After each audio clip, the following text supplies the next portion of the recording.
Back to my channel master classes. My name is Talib और आप देख रहे हो मास्टर क्लासेस यूट्यूब चैनल। जैसा कि हमने पिछली क्लास में रेक्टेंगल के बारे में सीखा था, आज ये हमारी बेसिक मैथ का पार्ट 6 है, जिसमें हम देखने वाले हैं स्क्वायर यानी वर्ग के बारे में। आज हम वर्ग क्या होता है, वर्ग की परिभाषा, वर्ग का परिमाप, वर्ग का क्षेत्रफल, सारी चीज़ें आज हम क्लियर करेंगे। आज अगर आपने ये पूरा वीडियो देख लिया हमारा शुरू से और लास्ट तक, तो वर्ग से रिलेटेड आपकी सारी प्रॉब्लम्स दूर हो जाएंगी, आपकी सारी प्रॉब्लम्स दूर हो जाएंगी। बिल्कुल वर्ग में कोई भी चीज़ छूटेगी नहीं, हर एक टॉपिक पढ़ाया जाएगा। स्टार्ट करते हैं, चलिए क्लास का स्टार्ट करते हैं। लेकिन इससे पहले अगर आप हमारे चैनल पर नए हो तो हमारे चैनल को सब्सक्राइब करके नोटिफिकेशन बेल को ऑन कर लीजिए, जिससे कि हमारी वीडियो का नोटिफिकेशन आप तक सबसे पहले पहुँचे। तो चलिए स्टार्ट करते हैं वर्ग को। Let's start. वर्ग यानी कि स्क्वायर, जैसा कि हमने आयत में देखा था, आयत की 3 कंडीशन थी। पहला कि वो चतुर्भुज होना चाहिए, दूसरा कि उसके आमने और सामने की भुजा बराबर होनी चाहिए, तीसरा कि प्रत्येक कोण 90 डिग्री का होना चाहिए। इसी तरीके से हूबहू वर्ग में भी कुछ ऐसा ही है और ऐसे ही वर्ग भी होता है, थोड़ा सा डिफरेंस है। तो ज़रा बताइए वो डिफरेंस क्या है। तो हम बताने की कोशिश कर रहे हैं आपको कि वो डिफरेंस क्या है। मैं बताना चाहूँगा कि जैसे आपने देखा था आयत में कि आयत में आमने और सामने की भुजा बराबर होती थी, ये भुजा इसके बराबर होती थी और ये भुजा इसके बराबर होती थी। ठीक है, ये था आपका आयत और इसमें हर एक कोण 90 डिग्री का होता था, 90 डिग्री का, 90 अंश का। ठीक है, ये था आपका आयत। सिमिलरली इसी तरह वर्ग में भी होता है, सिर्फ इसमें डिफरेंस क्या है, आयत और वर्ग में डिफरेंस क्या है कि वर्ग की चारों भुजाएं बराबर होती हैं। बस वर्ग की चारों भुजाएं बराबर होती हैं। जैसे आप देख पा रहे होंगे, मैं वर्ग बनाने की कोशिश कर रहा हूँ। देखिए, वर्ग की चारों भुजाएं बराबर होती हैं। ये चारों भुजाएं बराबर होती हैं और प्रत्येक कोण 90 अंश का होता है। इसमें भी प्रत्येक कोण कितने का, 90 अंश का होता है। सेम उसी के जैसा, आयत के जैसा, इसमें भी प्रत्येक कोण 90 अंश का होता है, 90 डिग्री का, 90 डिग्री का कोण होता है। जैसे आयत में था वैसे वर्ग में है। सिर्फ आयत में क्या था कि इसकी आमने सामने की भुजा बराबर थी और प्रत्येक कोण 90 अंश का था। वर्ग में क्या होता है कि चारों भुजाएं बराबर होती हैं और प्रत्येक कोण 90 अंश का होता है। सिर्फ इतना सा डिफरेंस है दोनों में। ठीक है, अब हम इसकी परिभाषा पे चलते हैं कि वर्ग की परिभाषा आखिर होती क्या है। मैं इसको इरेज कर दे रहा हूँ आयत को, क्योंकि आयत हमने पिछली वीडियोस में पढ़ चुके हैं। अगर आपको आयत जानना है तो आप हमारी प्लेलिस्ट में जाकर आयत वाली वीडियो को देख लीजिए, उसमें मैंने बहुत क्लियरली सब कुछ समझाया है, आप उसको देख सकते हैं। आज इस क्लास में हम वर्ग के बारे में चर्चा करेंगे। ठीक है, इसको आयत को मिटा दे रहे हैं हम, आयत जाके आप देख लीजिए। चलिए वर्ग की परिभाषा देखते हैं, वर्ग की परिभाषा क्या कहती है। तो वर्ग हमें पढ़ना है, ये आपका है वर्ग। आप जान गए होंगे कि वर्ग क्या है। जिस तरह से हमने वर्ग बनाया है उस तरीके से हमको परिभाषा लिख देनी है। वर्ग, इसकी परिभाषा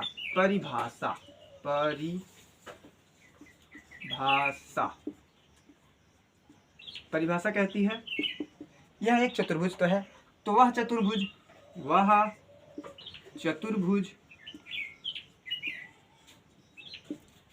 चतुर्भुज जिसकी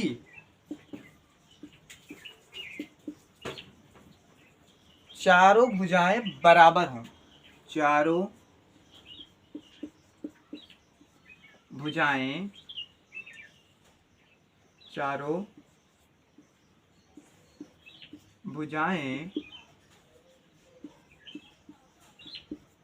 बराबर हों और प्रत्येक कोण 90 अंश का हो, और प्रत्येक कोण 90 अंश का हो तो उसे वर्ग कहते हैं। वर्ग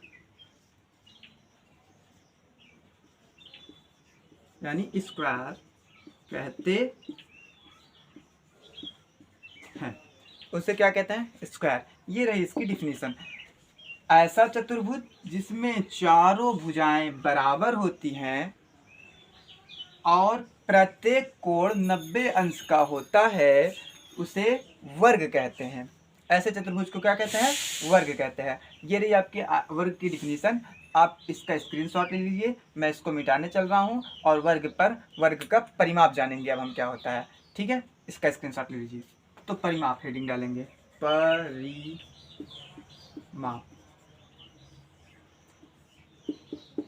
परिमाप इंग्लिश में बोलते हैं इसको पेरीमीटर। इसमें इंग्लिश में बोलते हैं इसको पेरीमीटर। ठीक है, अब देखते हैं वर्ग का परिमाप होता क्या है। हमने कल आयत में आपको बताया था कि एक कोने से चलना शुरू करो और पूरे आयत को घूमकर उसी कोने पर पहुंच जाओ तो उसे कहेंगे आयत का परिमाप। सिमिलरली एकदम फोटो कॉपी इसमें भी अगर हम नाम रख लें A B C और D, इसमें भी नाम रख लें A B C D। मान लेते हैं इसकी भुजा A है, इसकी भुजा A है, इसकी भुजा A है, इसकी भुजा A है, क्योंकि चारों बराबर है इसलिए A चार भुजाएं हो गई। ठीक है, हम यहाँ से शुरू करते हैं चलना। आप कोई सा भी कोना पकड़ लीजिए, मैंने कल भी कहा था एक कोना पकड़ लीजिए और यहाँ से चलना शुरू कीजिए। ऐसे A तक चलिए, फिर यहाँ भी A तक चलिए, फिर इधर भी A तक चलिए, फिर उसी कोने पर आकर A पर यहीं पर पहुँच जाइए। ये हो गया आपका परिमाप। तो परिमाप यानी कि एक कोने से शुरू कीजिए चलना और सारी लंबाइयों को जोड़ लीजिए, वही हो जाएगा आपका परिमाप। तो देखते हैं वर्ग का परिमाप होता क्या है। पहले हम A से चलना शुरू किए तो A दूरी तय किए, A दूरी। ठीक है, फिर A दूरी तय किए प्लस A, फिर इधर है A दूरी, फिर प्लस A, फिर यहाँ से फिर A पे पहुँच गए प्लस A। इस तरह से आप इसका परिमाप निकाल सकते हो। सारी दूरियों को जोड़ लीजिए, आपका हो जाएगा परिमाप। और इस तरह से अगर हम इसको और सॉल्व कर दें, तो ये हो जाएगा A plus A plus A। मतलब कितने A हैं? 1 2 3 4, एक A, दो एक A, यानी कि कुल मिलाकर 4A, 4A। यानी कि वर्ग का परिमाप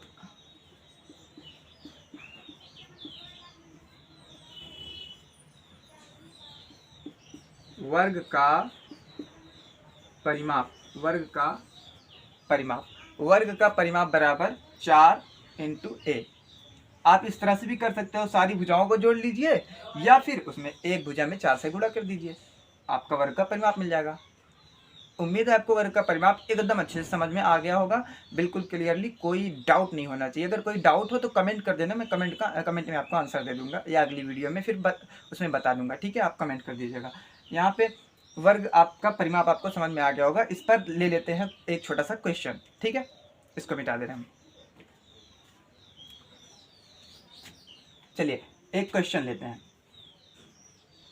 इसी में एक क्वेश्चन बना रहे हैं। ठीक है, देखिए अगर मैं कहूँ यह एक वर्ग है और इसकी भुजा है, इसकी एक भुजा 8 सेंटीमीटर है। कोई वर्ग है और उसकी भुजा 8 सेंटीमीटर है, उसका परिमाप बताओ कितना होगा। उसका परिमाप, इस वर्ग का परिमाप कितना होगा। तो मैंने बताया कि वर्ग की सभी भुजाएं बराबर होती हैं, तो इसका मतलब अगर इसको 8 दे रखा है तो चारों भुजाएं बराबर हैं, तो चारों 8 8 8 8 होंगी। 8 सेंटीमीटर ये भी हो जाएगी, 8 सेंटीमीटर ये भी हो जाएगी, 8 सेंटीमीटर ये भी हो जाएगी, चारों भुजाएं बराबर हैं। और वर्ग का परिमाप पूछ रहा है तो परिमाप लिखेंगे, परिमाप यानी कि पेरीमीटर इक्वल्स टू, फॉर्मूले से भी लगा सकते हो आप, इस तरह से भी सारी भुजाओं को जोड़कर लगा सकते हो।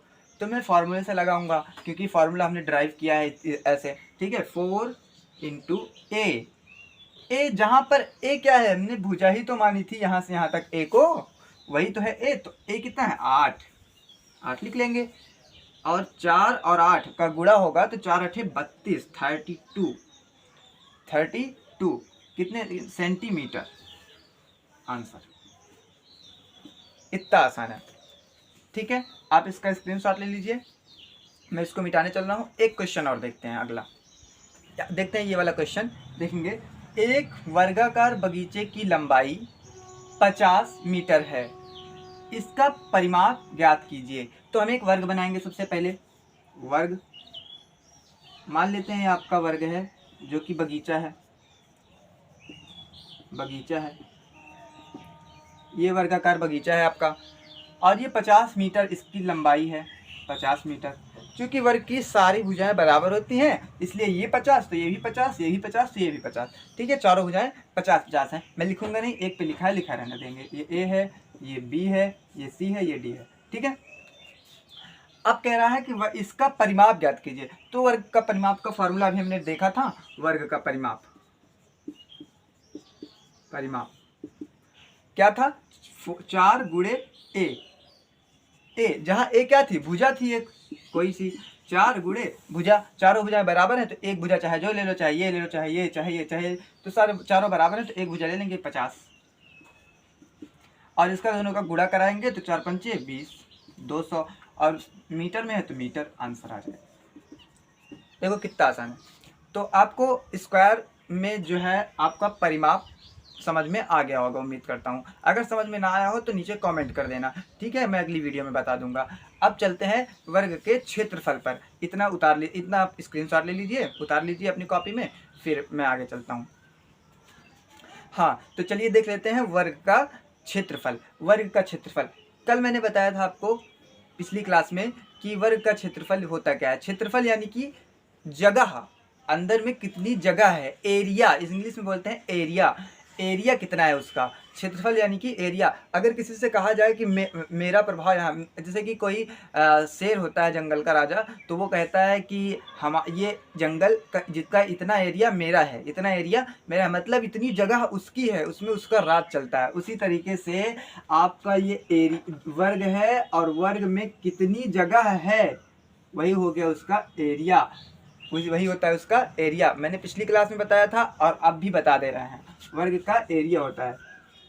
ये वर्ग है ए बी सी डी, इसकी चारों भुजाएं अगर ए ए ए ए, चारों भुजाएं क्या है ए, तो वर्ग का एरिया है। वर्ग का एरिया क्या होता है, उसके अंदर कितनी जगह है। तो वर्ग का एरिया का फॉर्मूला ड्राइव करने चल रहा है, ठीक है।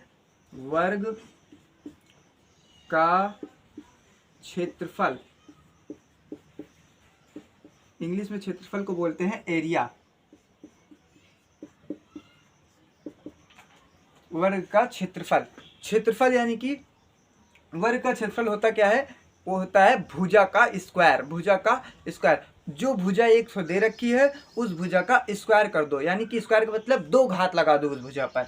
एक भुजा ए है तो ए लिख लेंगे, इसके ऊपर स्क्वायर कर देंगे, यानी कि 2 घात लगा देंगे।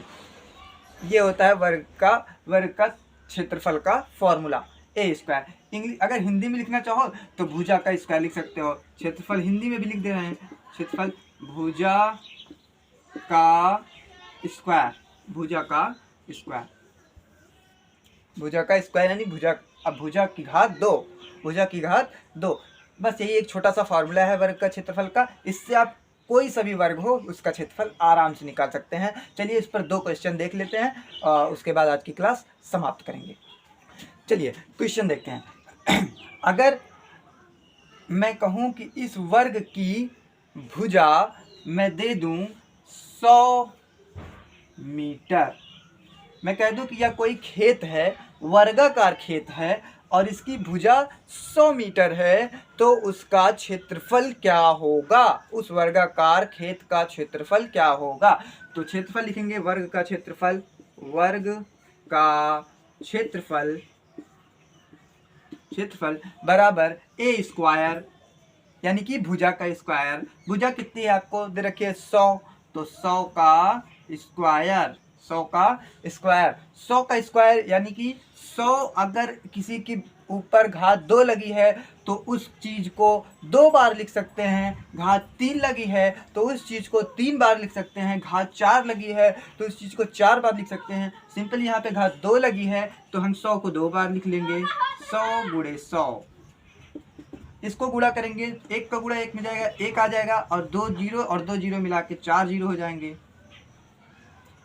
मीटर में है तो मीटर, लेकिन मैंने कल बताया था रेक्टेंगल में यानी आयत में बताया था कि जब भी वर्ग किसी चीज़ का क्षेत्रफल निकालते हैं तो स्क्वायर में आता है, तो मीटर का स्क्वायर ये है आपका आंसर। ठीक है, समझ में आया ये क्वेश्चन। एक क्वेश्चन और लेते हैं और जिससे आपको बेटर स्टैंडिंग है। चलिए इस क्वेश्चन को लगाते हैं। किसी वर्गाकार किताब की लंबाई 15 सेंटीमीटर है और इसका क्षेत्रफल तथा परिमाप ज्ञात कीजिए। मैंने किताब बनाई, उसकी लंबाई 15 सेंटीमीटर है, तो इसका क्षेत्रफल क्या होगा। किताब, आंसर दे रहे हैं इसका, किताब का क्षेत्रफल, क्षेत्रफल क्या होता है हमने अभी बताया था, ए स्क्वायर होता है। ए स्क्वायर यानी कि भुजा का स्क्वायर, 15 लिखा है तो 15 का स्क्वायर, और 15 का स्क्वायर यानी कि 15 को 2 बार लिख सकते हैं आप, तो इतना तो आप समझ ही गए होंगे। 15 गुणे 15 और 15 का जब गुणा करेंगे 15 में 225, 225 और क्षेत्रफल है, और क्षेत्रफल आता किस में है, क्षेत्रफल आता है सेंटीमीटर स्क्वायर में, सेंटीमीटर स्क्वायर आंसर है आपका। एक आंसर आ गया आपका। दूसरा क्या कह रहा है कि इसका परिमाप भी बताओ कितना है परिमाप, तो किताब का परिमाप, किताब का परिमाप, परिमाप क्या है, परिमाप का फॉर्मूला अभी थोड़ी देर पहले बताया, परिमाप 4 गुणे ए यानी कि 4 गुणे भुजा 4a, अभी बताया था थोड़ी देर पहले, एक उस पर क्वेश्चन भी लगाए थे, इसमें दोनों ही पूछ लिया गया है। तो 4 गुणे ए यानी कि भुजा दे रखी है 15 अपने को, तो 15 लिख लेंगे, और 15 चौको 60। इस पे मीटर स्क्वायर नहीं लगेगा, इस पे केवल लगेगा सेंटीमीटर, इस पर सेंटीमीटर स्क्वायर नहीं लगेगा क्योंकि ये परिमाप है और परिमाप में मीटर स्क्वायर नहीं लगता, ना ही सेंटीमीटर स्क्वायर लगता है। तो ये हो गया आपका आंसर। उम्मीद है आपको ये वीडियो पसंद आया होगा और स्क्वायर से रिलेटेड आपको सारी प्रॉब्लम्स दूर हो गई होगी। अब कोई भी प्रॉब्लम्स नहीं बची होगी। आज से आप स्क्वायर का क्षेत्रफल, परिमाप और इसकी परिभाषा जान चुके हो। ये बस स्क्वायर में इतना ही है। और इस वीडियो अगर पसंद आया हो ये वीडियो आपको, तो इस वीडियो को ज़्यादा से ज़्यादा शेयर कीजिए, और जो चीज़ ना समझ में आई हो नीचे कमेंट कीजिए, मैं इसका रिप्लाई ज़रूर दूंगा। और मिलते हैं नेक्स्ट वीडियो में। इस वीडियो को लाइक, सब्सक्राइब, इस चैनल को सब्सक्राइब और बेल आइकन को दबा लीजिए, जिससे कि हमारी वीडियो की नोटिफिकेशन आपको मिलती रहे। Thanks for watching, all the best.